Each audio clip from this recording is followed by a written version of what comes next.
할렐루야. 오늘 이 저녁에 나오신 성도님들을 환영합니다.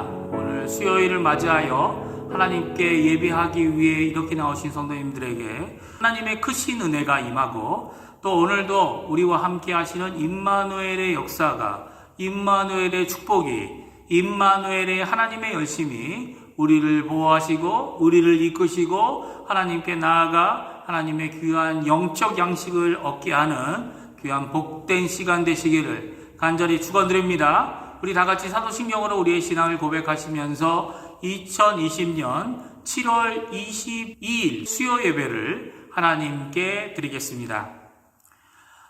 전능하사 천지를 만드신 하나님 아버지를 내가 믿사오며 그 외아들 우리 주 예수 그리스도를 믿사오니 이는 성령으로 잉태하사 동정녀 마리아에게 나시고 본디오 빌라도에게 고난을 받으사 십자가에 못 박혀 죽으시고 장사한 지 사흘 만에 죽은 자 가운데서 다시 살아나시며 하늘에 오르사 전능하신 하나님 우편에 앉아 계시다가 저리어서 산 자와 죽은 자를 심판하러 오시리라. 성령을 믿사오며 거룩한 공예와 성도가 서로 교통하는 것과 죄를 사하여 주시는 것과 몸이 다시 사는 것과 영원히 사는 것을 믿사옵나이다.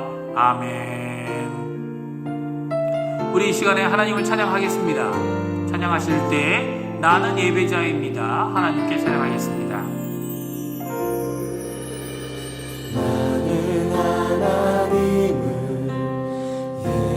예배합니다.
아멘. 한 번 더 찬양하겠는데요. 찬송가 421장, 통일 찬송가 210장, 내가 예수 믿고서 하나님 앞에 힘차게 찬양하겠습니다. 내가 예수 믿고서 죄사함 받아 나의 모든 것 다 변했네. 지금 내가 가는 길 천국 길이요 주의 피로 내 죄가 씻겼네. 나의 모든 것 변하고 그 피로 구속받았네. 하나님은 나의 구원 되시오니 내게 정죄함 없겠네. 주님 맑은 빛 되사 어둠에 치니 나의 모든 것 다 변했네. 지금 내가 주 앞에 온전케 됨은 주의 공로를 의지함일세. 나의 모든 것 변하고 그 피로 구속받았네. 하나님은 나의 구원 되시오니 내게 정죄함 없겠네.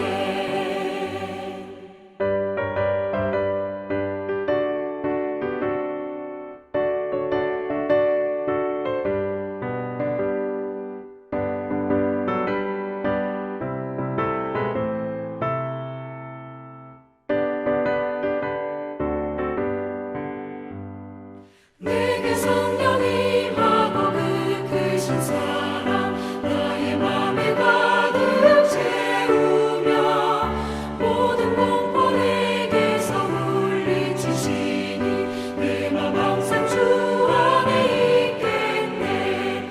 나의 모든 것 변하고 그 피로 구속받았네. 하나님은 나의 구원 되시오니 내게 정죄함 없겠네.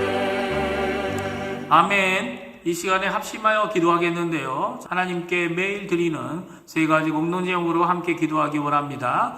첫 번째, 교회와 성도님들을 위해 기도해 주시고, 두 번째, 조국 대한민국을 위해 기도해 주시고, 그리고 세 번째, 이곳 아르헨티나를 위해 기도해 주시기 바랍니다. 합심하여 기도하신 후에는 추창호 집사님께서 수요 예배를 위하여 대표 기도해 주시겠습니다.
사랑과 은혜가 충만하신 하나님 아버지 감사를 드립니다.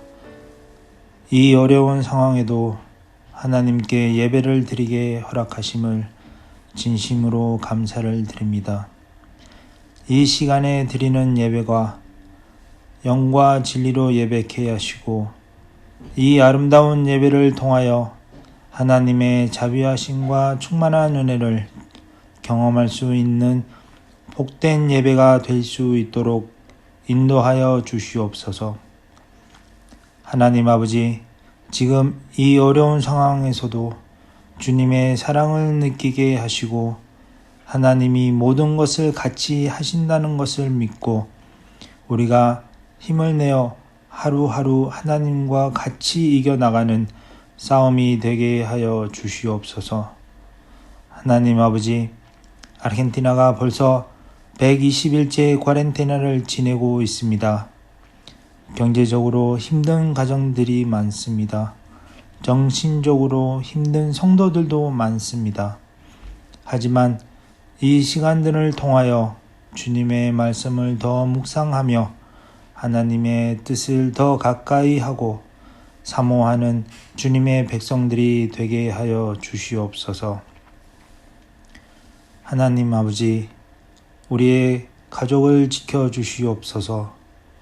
우리 자녀들과 화목한 시간을 보내게 하시고 기쁨과 사랑이 넘치는 가정이 될 수 있게 주님께서 축복하여 주시옵소서.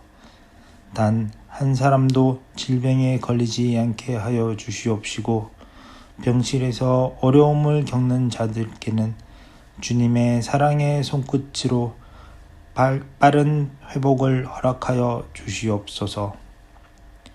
지금은 임현태 목사님 나오셔서 하나님의 말씀 전하실 때에 그에게 성령의 충만한 은혜로 하나님의 말씀을 전할 수 있도록 하여 주시옵시고 우리에게 평강을 주시옵시고 이 모든 말씀 우리 주 예수님의 이름으로 기도드렸사옵나이다. 아멘.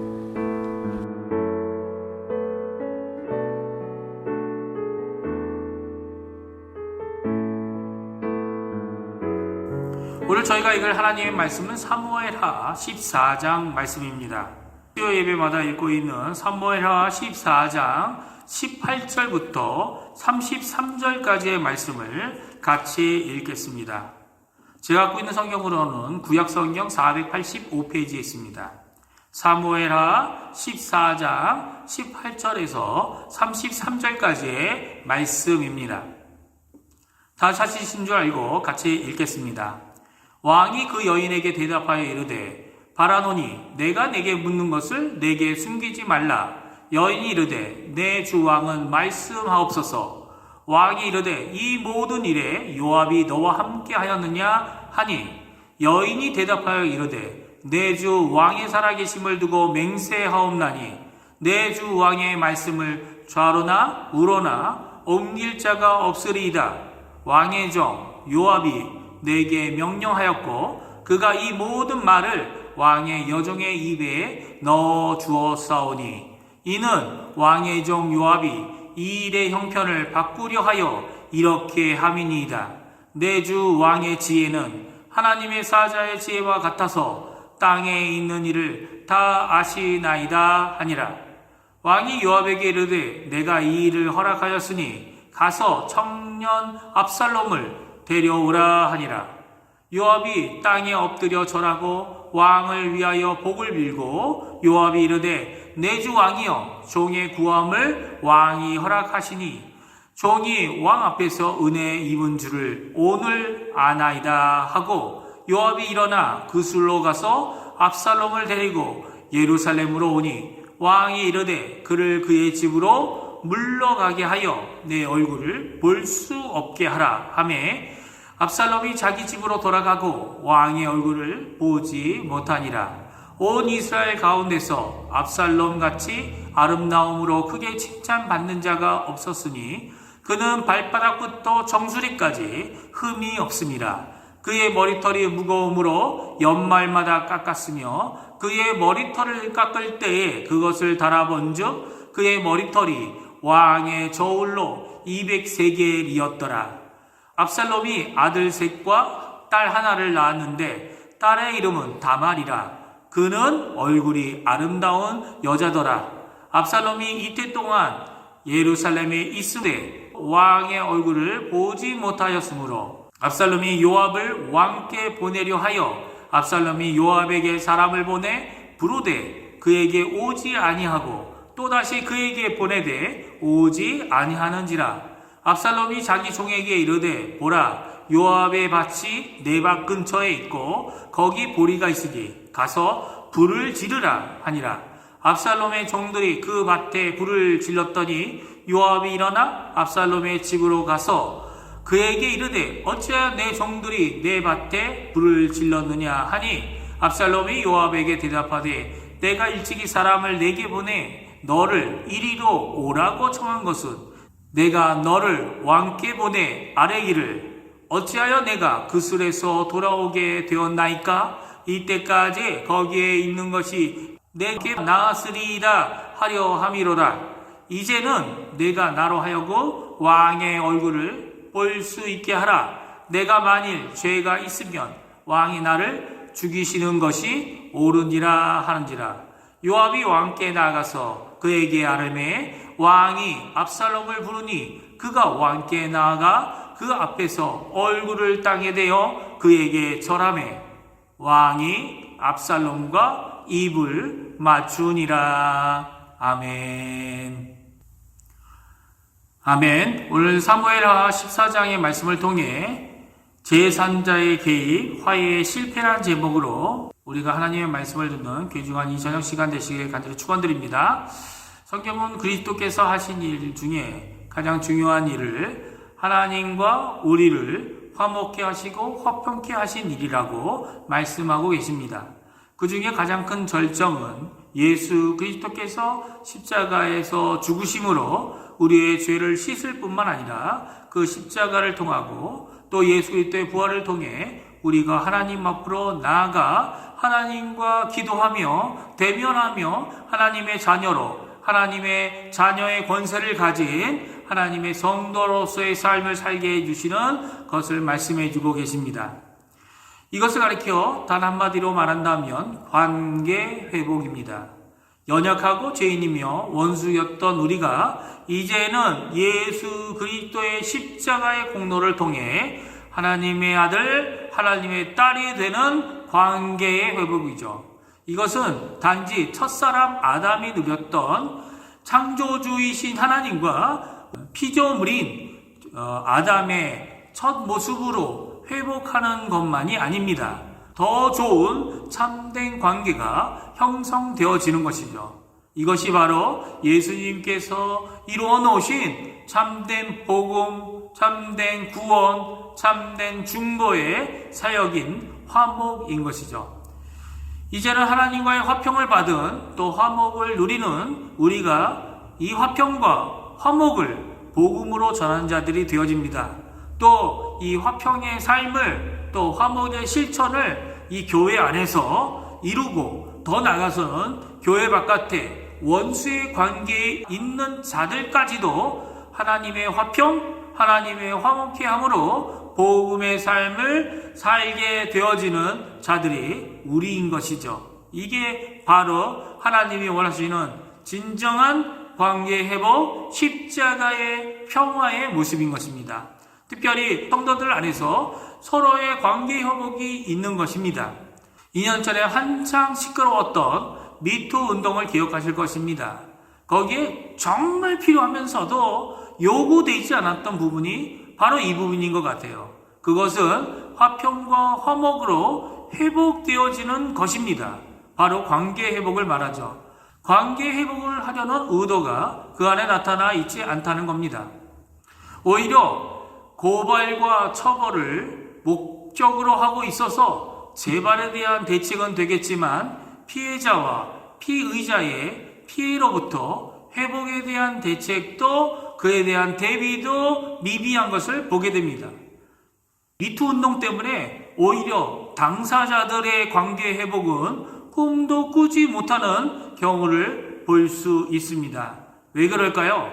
왜냐하면 진정한 화해에는 고발보다는 서로가 죄를 고백하고 서로가 서로를 용서하며 또 진심으로 마음으로부터 나오는 신실함의 표현과 만남이 요구되기 때문입니다. 그래서 개인적으로 만나는 것이 꼭 필요합니다. 그렇지만 제3자를 통해 일을 처리하거나 또한 어떤 개인적인 선호 아니면 이 미투 같이 사회적으로 요구되는 상황들 아니면 문화적인 전통을 이유로 진정한 화해를 모색하는 다른 방법들을 구한다면 이것은 이루어지지 않게 되어집니다. 왜냐하면 성경은 얼굴과 얼굴을 맞대고 만나는 것이 진정한 화해를 위한 필수적인 것이라고 가르치고 있기 때문이죠.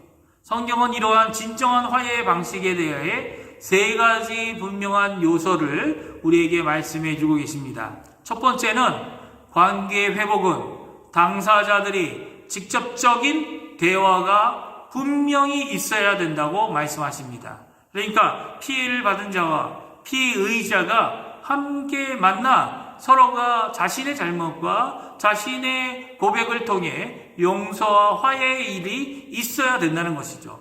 제3자나 다른 어떤 것을 구하는 것도 좋아 보이지만 그것이 진정한 관계 회복으로 이끌 수 없다는 겁니다. 직접적인 만남이 참된 관계 회복을 이룰 수 있다는 것이죠. 두 번째, 성경은 서로 잘못된 사람들끼리 직접 만난 후에 놀라운 화해가 이루어진 예들을 들고 있습니다. 구약 성경에서는 야곱과 에서가 그들이 서로 만나 야곱이 에서의 얼굴에서 하나님의 얼굴, 분이엘의 얼굴을 보았다고 하는 이 화해의 일을 여러분들은 기억하실 것입니다. 또한 요셉과 그 형제들도 마찬가지죠. 그 형들이 억울한 일로 감옥에 갇히며 그들이 서로를 위하고 또한 베냐민을 위하는 모습을 보고 요셉과 그 형들은 서로 용서하며 화해하는 일을 얼굴과 얼굴 맞대며 이 일을 이루는 것을 보게 됩니다. 신약 성경에서는 바울과 예루살렘에 있는 사도들이 서로 만나 바울이 진정 변화되었는가라는 그 의문을 사도들과 만나 그 모든 것을 풀게 되는 것을 보게 됩니다. 셋째로 성경은 이런 가운데 제3자가 개입함으로 당사자들이 직접 만나 참된 고백과 용서하는 일이 연기되거나 회피되거나 불운한 결과를 낳은 사례들이 있다고 또한 말씀하고 있습니다. 그러한 화해가 실패한 가장 비극적인 사례가 오늘 우리가 읽은 사무엘하 14장에 나오는 다윗과 압살롬의 경우인 것입니다. 압살롬이 자기 형을 죽인 후에 제3자인 요압은 왕의 사면을 협상했고 이로써 압살롬은 예루살렘으로 돌아올 수 있었습니다. 하지만 곧이어 요압은 그 모든 일 가운데 치명적인 실수를 저지르게 됩니다. 그것이 바로 오늘 성경에 나와 있는 사무엘하 14장 24절에 나오는데 같이 한번 읽어보겠습니다. 왕이 이르되 그를 그의 집으로 물러가게 하여 내 얼굴을 볼 수 없게 하라 하매 압살롬이 자기 집으로 돌아가고 왕의 얼굴을 보지 못하니라. 그를 그의 집으로 물러가게 하여 내 얼굴을 볼 수 없게 하라 라고 다윗이 말합니다. 이렇게 다윗이 말을 했을 때 요압은 왕에게 아들을 만나 즉각 화해하라고 재촉해야만 했던 것이죠. 그러나 그렇지 않았습니다. 요압은 왕에게 아들을 만나 즉각 화해하라고 재촉하지 않았습니다. 그 일로 인해 이들의 관계는 소원해지는 일이 길어졌고 압살롬은 자기 아버지를 향한 격분하는 마음이 생길 뿐만 아니라 이것이 끝내 반역으로 이어져 수천 명이 죽는 결과를 낳게 만들고 맙니다. 관계 회복. 이 관계 회복은 정말 하나님이 세우신 화평과 화목의 원리 가운데 중요한 부분입니다. 하나님께서 비록 연약하고 비록 죄인이지만 또한 원수로 행했던 우리들이지만 친히 예수 그리스도를 보냈을 뿐만 아니라 하나님의 자녀로 하나님의 아들로 하나님의 딸들로 관계 회복을 하신 것을 우리에게 말씀해 주고 계시죠. 하나님은 사람들이 서로 관계할 때 거리를 두는 삼자를 통하거나 혹은 다른 어떤 매체를 사용하도록 의도하지 않으셨습니다. 진정한 관계의 회복은 직접 만나서 하는 의사소통을 수반합니다. 마치 하나님께서 하신 것 같이 말입니다. 출애굽기 33장 11절에 보면 하나님께서 모세와 이런 관계를 가졌던 것을 볼 수 있죠. 출애굽기 33장 11절 말씀을 읽어드립니다. 사람이 자기의 친구와 이야기함 같이 여호와께서는 모세와 대면하여 말씀하시며 모세는 진으로 돌아오나 눈의 아들 젊은 수종자 여호수아는 회막을 떠나지 아니하니라. 이것이 이상적인 참된 교제였습니다. 얼굴과 얼굴을 대면하여 하나님께서 모세와 말씀하신 것이죠. 만일 이것이 이상적인 참된 교제라면 갈등으로 부서진 관계가 회복되어지는데도 이상적인 것입니다. 이렇게 할 때에 회개, 고백, 용서를 표현하고 확인할 수 있으며 그 만남 가운데 우리와 함께 하시는 하나님의 은혜, 하나님의 화해, 하나님의 평화를 경험할 수 있을 것입니다.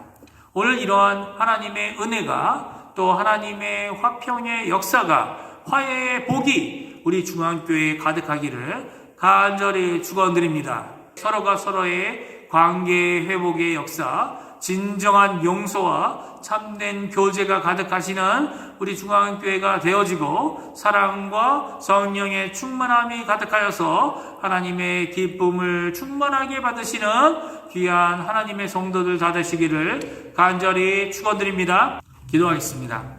할렐루야. 하나님 아버지 감사합니다. 오늘 이 저녁에 저희들이 관계 회복에 필요한 하나님 만남에 대한 이야기를 들었습니다. 얼굴과 얼굴을 대면하고 자신이 진정 잘못한 잘못을 고하며 또한 용서해 주며 관계가 회복되어지고 화해하며 평화가 이루어지는 화평과 화목의 모습을 저희들이 생각해 보았습니다. 아버지 하나님, 저희들은 종종 제3자를 이용하거나 다른 매체를 사용하여 관계 회복을 시도하려고 하는 잘못을 저지를 때가 많습니다. 그러나 오늘날 우리에게 이루어 주신 복음의 관계 회복, 우리를 하나님의 자녀 삼아 주신, 자녀로 이끌어 주신, 오늘도 우리와 함께 하시는 그 하나님의 임마누엘의 역사를 통해 저희들이 또한 다른 사람과 다른 성도들과 다른 아버지 하나님 원수가 된 자라 할지라도 진정한 화해와 용서와 회복의 역사가 우리 가운데 예수 그리스도의 보혈의 피로 이루어질 수 있도록 주님 역사하여 주시옵소서. 한 번 드리신 영원한 화복의 제사를 이루신 예수 그리스도의 십자가의 능력을 덧입어 화해의 일꾼으로 쓰임받는 저희들이 되도록 주님 역사하여 주시옵소서. 오늘 저희들이 갖고 나온 기도 제목 주님 아십니다. 주님 역사하시고 임마누엘의 놀라운 복을 통하여 하나님의 인도하심, 하나님의 지켜주심, 하나님의 보호하심이 저희 남은 3일 동안도 하나님 앞에 우리 성도들 가운데 가득 넘치게 하실 줄 믿습니다.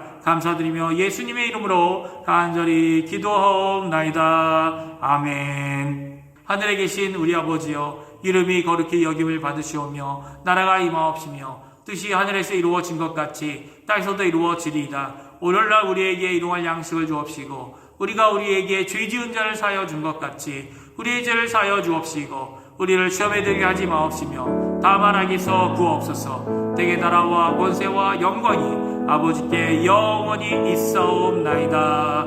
아멘.